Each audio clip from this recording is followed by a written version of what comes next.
Hello there, and thank you so much for joining me for my very first full process video.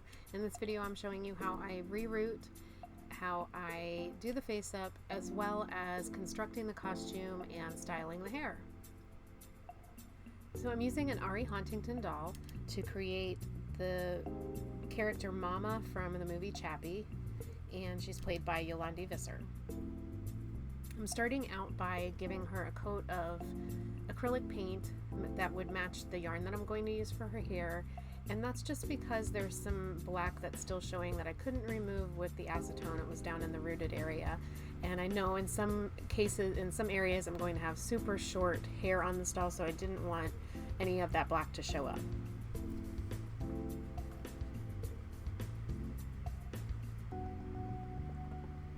So I'm using an alpaca yarn. It's a sort of a mixed fiber, but it's mainly alpaca, so it makes it much easier to look like a real hair.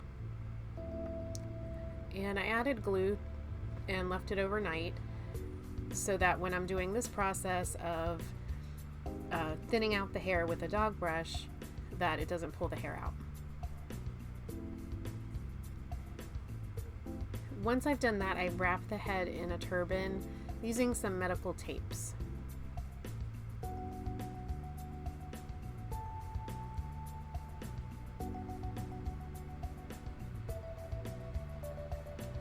Okay, so starting out, I'm using some of these two peachy colors of Pan Pastel, and just adding layer after layer to give her sort of a natural light pale skin tone look. And I'll just add like a layer of color, and then I'll add some Mr. Super Clear, let it dry, and then layer up that color to change her skin from white to a pale peach. Because I use my white pencils all the way down to the practically nothing, I've been using these pencil extenders, and they've been saving my life.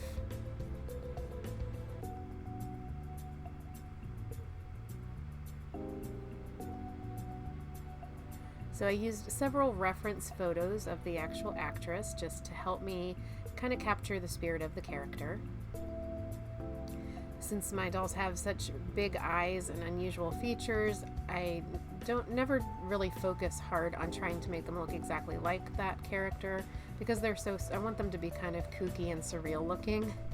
But I also like them to look in a way that you could look at it and know that that's the character. And I think I accomplished it with this one.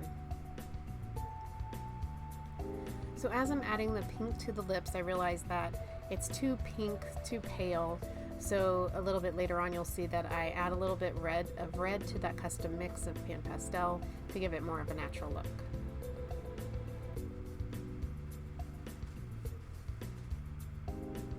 Just doing more layering and shading for the skin.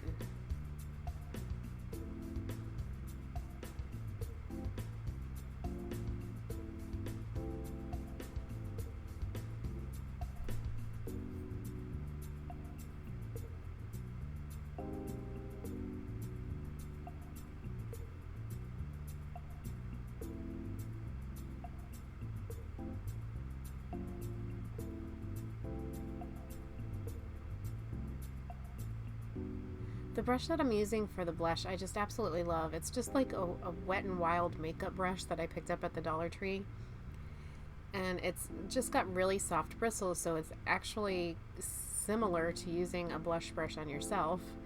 And it just works perfectly for that blush around her cheeks.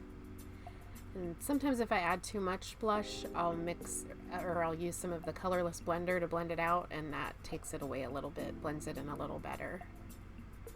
And there's where I mixed the red in with that custom mix to give it more of a sort of a natural red pink color.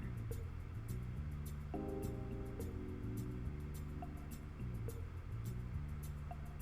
I'm going in with some highlights and blending them out with a Q-tip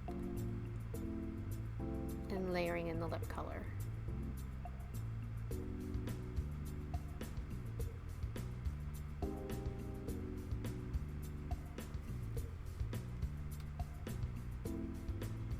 I like using pencil around the corners and outlining the lips with it, sort of like a lip liner. And then for the inside area of the lips, I like using the pan pastels because I can give it some shading and leave some of it white to give it a highlight on the bottom lip in particular.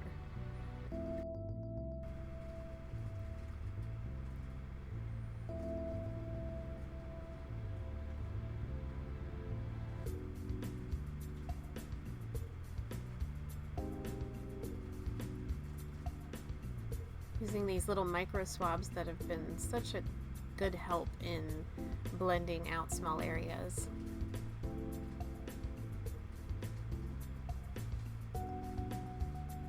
And I'll link the products that I use in the description box below if you're interested.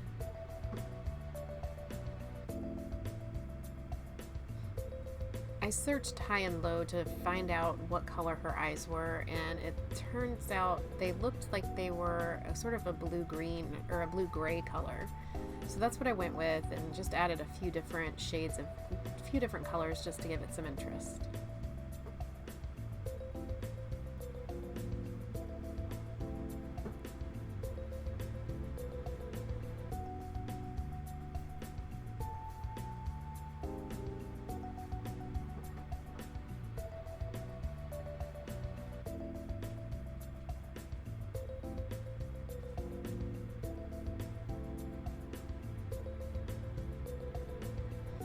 And once I had the color, I blended in a little bit with the white pencil. And I usually add some yellow to the eyes too, just to give it some just dimension. Here I'm adding the pupils with a black watercolor pencil. And when I want to darken them up, I'll use one of my newer Derwent watercolor pencils because I have a set of vintage ones that were gifted to me by a dear friend, and the older ones seem to be a harder lead, and so I use those for fine lines, and then when I want something to be darkened up, I'll use the newer ones which are softer and can go on darker. So moving on to body blushing, I'm just using the same peachy colors and tan colors that I used on the face. And I know a lot of clients probably never change the clothes on these dolls, but I just don't feel like they're finished unless I do some body blushing. And particularly with this one, since her body was white and her face was tan or peach, I needed to match.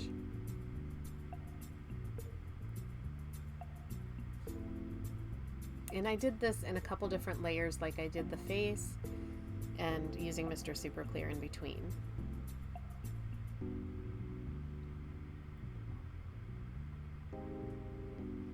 Once I felt like it looked like normal colored or matched the head, I signed the back.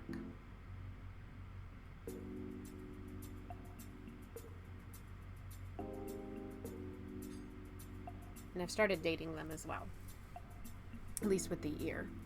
So moving on to the eyelashes. Off camera, I actually swapped out the eyelashes. This pair has a short end and a long end, so they kind of taper down. And I started out using the long end because I really wanted them to pop. I wanted to be like, okay, I used white eyelashes, yay. But the long ones were just too obnoxious, so I swapped them out later with the shorter end, and I think they look a little bit more reasonable for this character. And then I painted her nails with yellow, and I went back to shade the bottom of the eyelashes to kind of blend into the upper lid, but when I swapped out the eyelashes the second time, I didn't do that. I just didn't feel like it really added anything. I didn't think it was necessary. So I'm adding some gloss, some high gloss Liquitex varnish to the lips and eyes, and also on her nail polish to seal that in. And there's the finished face up. So I'm digging through my scrap pile of fabric, and I found this beautiful gold fabric. for the pants. And I see so many customizers who are just so perfect and use these great patterns, and I have a few patterns of things that I have done several times, and I intend on sharing those patterns with you at some point. But I usually honestly just eyeball things. I like to work just very, I guess, organically.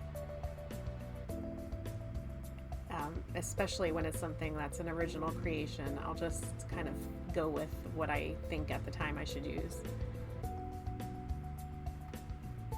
Luckily I had some of this gold thread, and I'm using my trusty piece of wax to wax that thread. It has saved me so many headaches since I've started waxing my thread before I sew my costumes.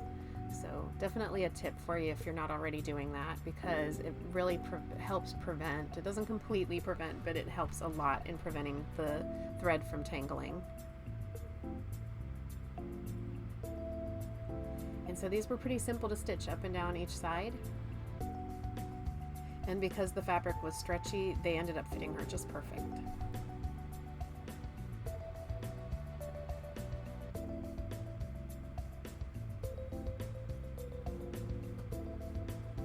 For the sweater, I kind of searched high and low for the perfect pink fabric, and it came out to be, I found these at a little clothing store, a pair of child's socks.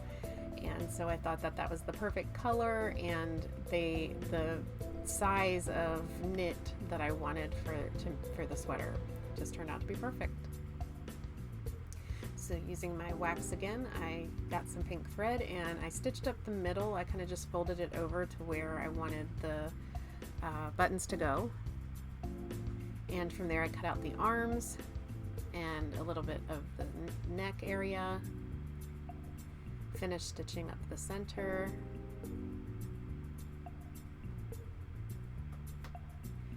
And then turned down the fabric at the neck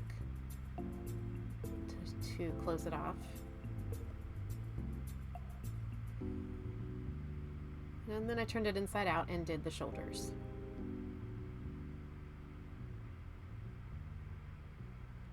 After that, I used the other sock to create the hood.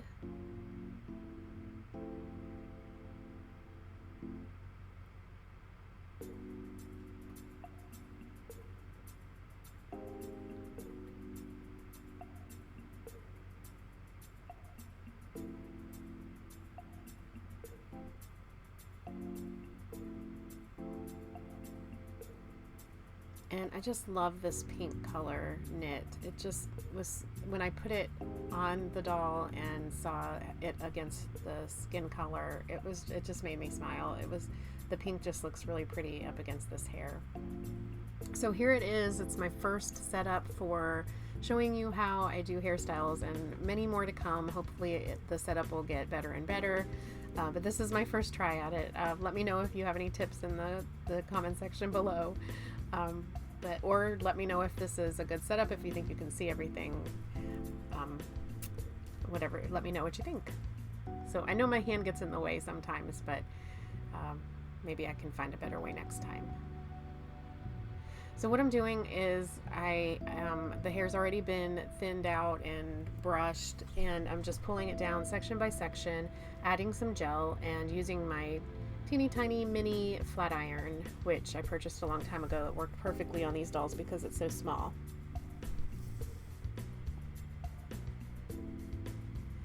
And I'm just making sure to get some of the gel at the root, and then after I flat iron it, I pull it down straight to make sure that it's kind of laying flat against the scalp. When I do the bangs, I made sure to cover up the face because I didn't want to get any of the gel or the heat up against those eyelashes or the face up that I did. Just kind of combing it into the position that I want it to lay.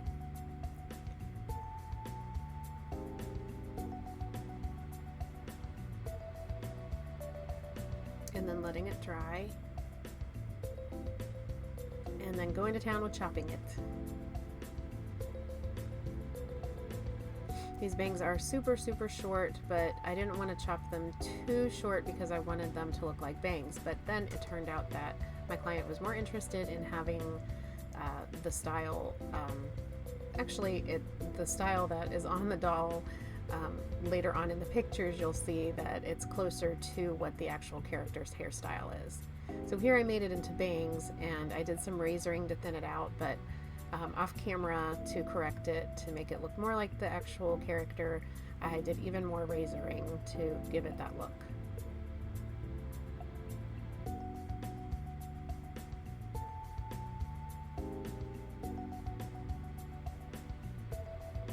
And it's funny to watch this video because I felt like I was being so precise and so careful, and watching it played back fast, it just looks like I'm chopping away.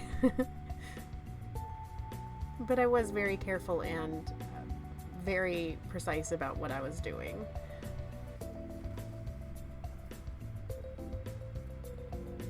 I don't recommend using a razor like this. I thought it might help with kind of razoring down those sides, but it really didn't, so I didn't really need to do that. I just used my scissors. After I rooted the sides and chopped them down really short, you could kind of see a little bit more of the scalp than I wanted to see, so I added some more yarn, and it turned out good. I prefer this to, I've never really had much luck with flocking. I prefer it just for my own reasons. I think flocking would have looked good here, but I'm just not very good at flocking, I guess.